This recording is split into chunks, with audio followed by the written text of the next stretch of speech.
আজকে আমি আপনাদের সামনে আবার হাজির হয়েছি একটা সুন্দর রেসিপি নিয়ে, যেটার নাম হচ্ছে লাড্ডু। চলে আসুন, লাড্ডু কিভাবে রেডি করি দেখাচ্ছি। লাড্ডু বানানোর জন্য লাগবে এক প্যাকেট বেসন, সেটা আমি গণেশের নিয়েছি, আপনারা যে কোনো ব্র্যান্ডে নিতে পারেন। আর লাগবে একটু জাফরান, আর লাগবে সামান্য জল, আর কিছুই না। এবার দেখুন কিভাবে বানাই। একটা বোল নিচ্ছি আমি ফার্স্টে। বোলের উপর আমি অল্প করে বেসন দিচ্ছি। যেহেতু আমরা বাড়িতে 3 জন থাকি, তো অল্প করেই বানাবো, খুব বেশি বানানোর আমার দরকার নেই। আপনাদের যেমন বাড়িতে লোকজন মেম্বার সেরকম আপনারা বানাবেন। আর দিচ্ছি একটু জাফরান, জাস্ট কালারটার জন্য। লাড্ডুতে একটা ইয়েলো কালার আসে, সেই কালারটার জন্য।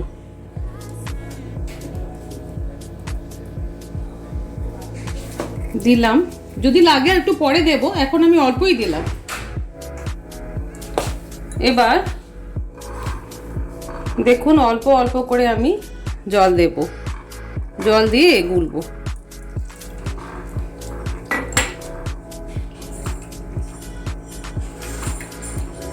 এমনভাবে গুলবেন যেন কোনো লাম্পস না থাকে।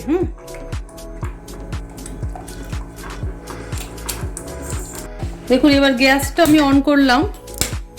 গ্যাসটা অন করার পর ফ্রাই প্যান বসিয়ে দিয়েছি।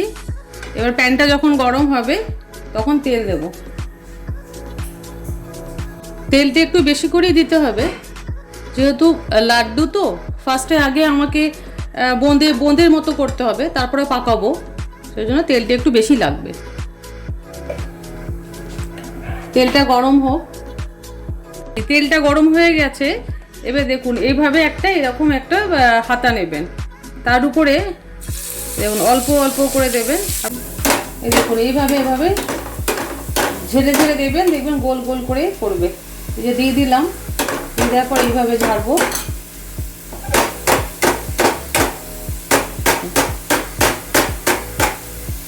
গোল গোল করে এইভাবে পড়বে, এইভাবে ঝেড়ে নেবেন। ব্যাস, অল্প অল্প করে করবেন, খুব বেশি করবেন না। আর ফ্লেমটা একটু লো, একদম লোয়েই রাখবেন। এভাবে তুলে নেবেন। এই যে বোঁদের মতো হয়ে গেল। এরপর এটা আমি মিষ্টি রস করে দেব। এবার আমি দেখুন চিনির সিরাপটা তৈরি করে নিচ্ছি। একটু জল নিলাম, জল নেওয়ার পর এবার নেব চিনি। মিষ্টিটা যেমন খাবো আর কি আমরা, বা আপনারা যেমন খাবেন সেই রকম বানাবেন।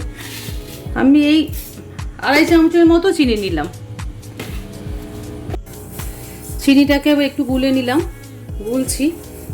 একটু যখন এই চিনি দানাগুলো যখন পুরো জলের সঙ্গে গুলে যাবে, তখন আমি ওই লাড্ডুর এইগুলো দিয়ে দেবো, বোঁদেগুলো। মানে ওটা আপনারা বোঁদে হিসেবেও খেতে পারেন। এবার একটু হাত দিয়ে দেখে নেবেন যে চ্যাটচ্যাটে ভাবটা আছে। হ্যাঁ, এবার হয়ে যাবে।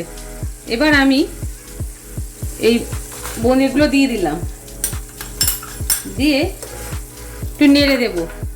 আর এর উপরে আমি আরেকটু জাফরান দেব।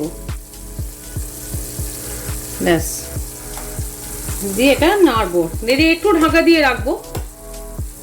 এই যে শুকনো শুকনো মনে হচ্ছে না, একটু ঢাকা দিয়ে রেখে দিলে দেখবেন এই গোটা এটাই টেনে নেবে। দেখুন পুরো রসটা টেনে নিয়েছে, দেখেছেন? কালারটা কি সুন্দর এসছে, দেখুন দারুণ লাগছে। এরপর আমি একটু ঘি অ্যাড করলাম। ব্যাস হয়ে গেল। কিন্তু এবার আমি পাকাবো। হ্যাঁ, একটু ঠান্ডা হতে হবে, না তো আমার হাত পুড়ে যাবে। দেখুন এবার গ্যাসটা আমি বন্ধ করে দিলাম। দেখুন কি সুন্দর কালারটা এসেছে, একদম পুরো মতিচুরের লাড্ডুর মতো। আমি অল্পই বানাচ্ছি, আপনারা যেমন খাবেন সেরকম বানাবেন। একটু ঠান্ডা হোক, তারপরে আমি বাড়িতে পাকিয়ে দেখাবো। দেখুন সুন্দর ঠান্ডা হয়ে গেছে, এবার আমি পাকিয়ে নিতে পারবো। হ্যাঁ, এবার আমি মেঝেতে বসেই পাকাই, বুঝলেন? এসব কাজকে আর দাঁড়িয়ে দাঁড়িয়ে হয়, মেঝেতে বসেই বানাই। একটু করে নিলাম, নিয়ে হাতে করে এইভাবে ঘোরাবেন। রেডি আমার একটা লাড্ডু।